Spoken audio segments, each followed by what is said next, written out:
Salut à tous, et bienvenue sur Flamme de Vérité. Aujourd'hui, on va plonger dans une histoire qui va vous captiver. Celle d'Esther, une femme dont la foi a changé le destin de tout un peuple. Vous vous demandez comment Dieu peut agir dans l'ombre, même quand on ne le voit pas? Restez avec moi, cette histoire va vous toucher et vous inspirer. Allons-y.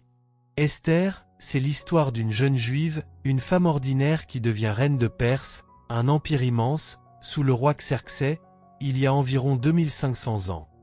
Orpheline, élevée par son cousin Mardochée, Esther vit dans un monde où son peuple, les Juifs, est en grand danger. Un homme puissant, amant, complote pour les exterminer. Mais Dieu, même s'il n'est jamais nommé dans le livre d'Esther, agit dans l'ombre à travers elle. Comment? Découvrons son parcours ensemble. Esther n'était pas une héroïne au départ. C'était juste une jeune femme choisie pour sa beauté.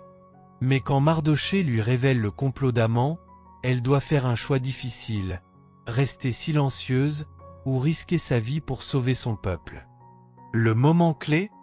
Esther décide de jeûner et de prier pendant 3 jours avant d'approcher le roi. Un acte incroyablement courageux, car entrer sans être invitée pouvait signifier la mort. Elle dit, « S'il faut que je périsse, je périrai. » Waouh, quelle foi! Puis, elle agit avec une sagesse remarquable. Elle invite le roi et Aman à 2 banquets, et au moment parfait, elle révèle le complot d'Aman. Résultat, le plan d'Aman est déjoué, il est puni, et les Juifs sont sauvés. Ce n'est pas une simple coïncidence, c'est Dieu qui agit dans l'ombre, à travers le courage et la foi d'Esther. Alors, qu'est-ce que l'histoire d'Esther nous enseigne? D'abord, Dieu est toujours à l'œuvre, même quand on ne le voit pas. Dans le livre d'Esther, son nom n'apparaît pas, mais sa main guide chaque événement. Les rencontres fortuites, les moments de courage. Ensuite, la foi demande du courage. Esther a dû sortir de sa zone de confort, prier et agir, même dans la peur. Et enfin, chacun de nous a un rôle à jouer. Esther était une personne ordinaire, mais placée pour un temps comme celui-ci, comme Mardochée le lui a dit. Cette histoire nous rappelle que Dieu utilise des gens comme vous et moi pour accomplir ses plans, souvent sans qu'on s'en rende compte. Comment vivre la foi d'Esther dans votre vie? Voici 3 idées simples. Premièrement, priez dans l'incertitude. Comme Esther, prenez du temps pour jeûner ou prier quand vous faites face à une décision difficile. Deuxièmement, faites preuve de courage.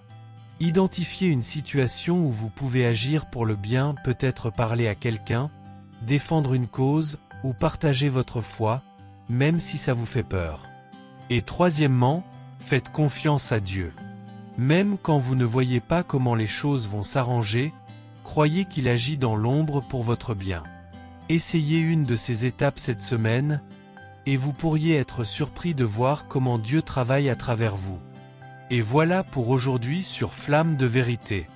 L'histoire d'Esther nous montre que Dieu agit dans l'ombre, et que votre foi peut faire une différence. Dites-moi en commentaire, où avez-vous vu Dieu agir dans votre vie? Ou quelle leçon d'Esther vous inspire le plus? Si cette vidéo vous a touché, mettez un pouce bleu, abonnez-vous à Flamme de Vérité, et activez la cloche pour ne rien rater. On se retrouve bientôt pour d'autres Flammes de Vérité. Prenez soin de vous, et que la foi d'Esther vous inspire.